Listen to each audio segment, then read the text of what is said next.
ഈ അടുത്തിടയ്ക്ക് കേട്ട ഒരു കാര്യമാണ്. അതായത് നമുക്ക് നമ്മളെ വേദനിപ്പിച്ചവരോട് ചെയ്യാൻ പറ്റുന്ന ഏറ്റവും നല്ല കാര്യം അവരോട് ക്ഷമിക്കുക എന്നുള്ളതാണ്. കേൾക്കുമ്പോൾ തന്നെ ചിലപ്പോൾ നമുക്ക് ദേഷ്യം വരും അല്ലേ? നമ്മളോടൊരു വിഷമം കാണിച്ചവർ, നമ്മളെ ഒരു അനീതി ചെയ്ത ഒരാളോട് the best thing that we can do is to forgive him or her.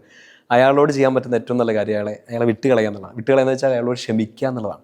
എളുപ്പമല്ല. നമ്മുടെ ഒരു കുഞ്ഞു ജീവിതത്തിൽ ഇപ്പോൾ വിഷമിപ്പിച്ചവരുണ്ട്, നമ്മളോട് അനീതി കാണിച്ചവരുണ്ട്.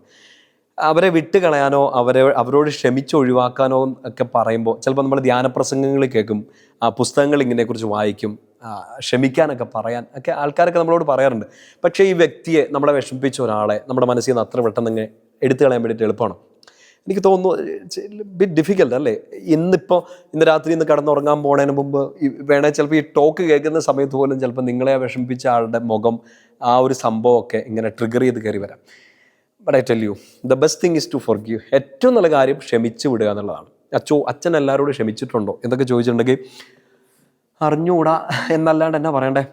എനിക്ക് തോന്നുന്നു ഇന്നിപ്പോൾ ഇത് രാത്രി നിങ്ങളോട് പറയുമ്പോൾ, ഇന്ന് രാത്രി ഞാനും കുറച്ച് കഴിയുമ്പോൾ പോയി കിടന്നുറങ്ങാൻ പോകുമ്പോൾ ഇരുന്ന് ആലോചിക്കേണ്ട ഒരു കാര്യം ഇത്രയേ ഉള്ളെന്ന് തോന്നുന്നു. ഇന്ന് ആരെങ്കിലുമൊക്കെ എന്നോട് അനീതി കാണിച്ചോ, അല്ലെങ്കിൽ കഴിഞ്ഞ കാലങ്ങളിൽ ആരെങ്കിലുമൊക്കെ എന്നെ അത്രയ്ക്ക് ഇങ്ങോട്ട് വിഷമിപ്പിച്ചോ? ചിലപ്പോൾ ഒന്ന് ആലോചിച്ച് നോക്കിയിട്ടുണ്ടെങ്കിൽ അത്ര വലിയ വിഷമമൊന്നും അല്ലായിരിക്കും ആൾക്കാർ തന്നേക്കുന്നത്. ആ സിറ്റുവേഷനിൽ അവരങ്ങനെ പറഞ്ഞു പോയി കാണും, ചെയ്ത് കാണും.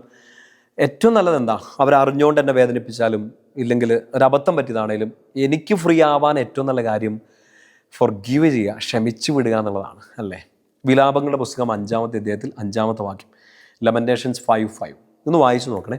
വചനം ഇങ്ങനെ പറയുക: കഴുത്തിൽ നുകവുമായി പണിയെടുത്ത് തളർന്നു അധ്വാനിച്ചു, ഞങ്ങൾ തളർന്നു പോകുന്നു, അങ്ങനെ ബേൺഡ് ഔട്ടായി പോകാമെന്നൊക്കെ പറയാം.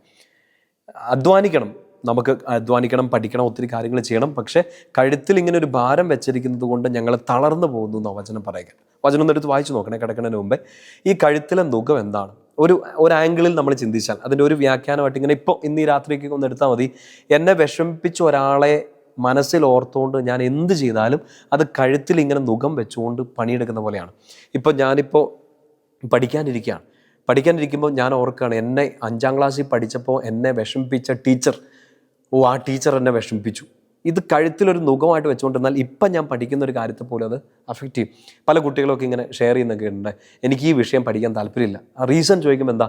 ഈ ടീച്ചർ എന്നെ പിടിച്ച് ക്ലാസ്സിന് പുറത്താക്കി, എന്നെ തെറ്റിദ്ധരിച്ചു, ഇല്ലെങ്കിൽ ഞാൻ ചെയ്തിട്ടില്ലാത്തൊരു ആരോപണം എൻ്റെ മേൽ വരുത്തി.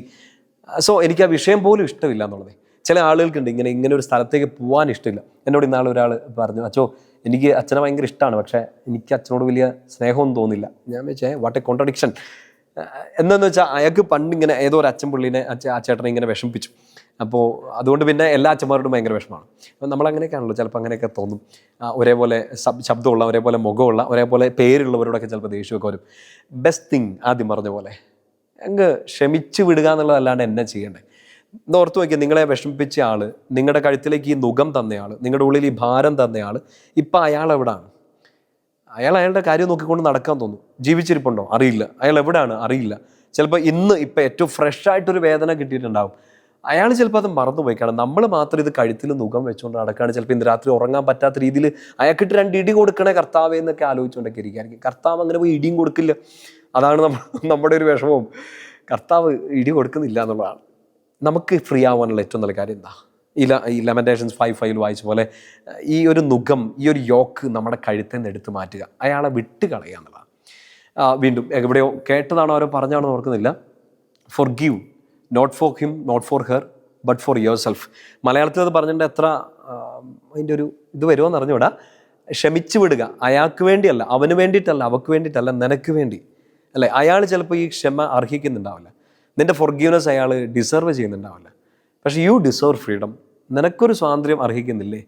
നിന്നെ ഉപദ്രവിച്ച ആൾ, നിന്നെ തെറ്റിദ്ധരിച്ച ആൾ, നിന്നെ മാറ്റി നിർത്തിയ ആൾ, അയാൾ ചിലപ്പോൾ ഒരു ക്ഷമ അർഹിക്കുന്നുണ്ടാവില്ല. But you deserve freedom. ഈശോയുടെ കൊച്ചിനൊരു സ്വാതന്ത്ര്യം, അതിനുള്ള അവകാശം ഉണ്ടല്ലോ.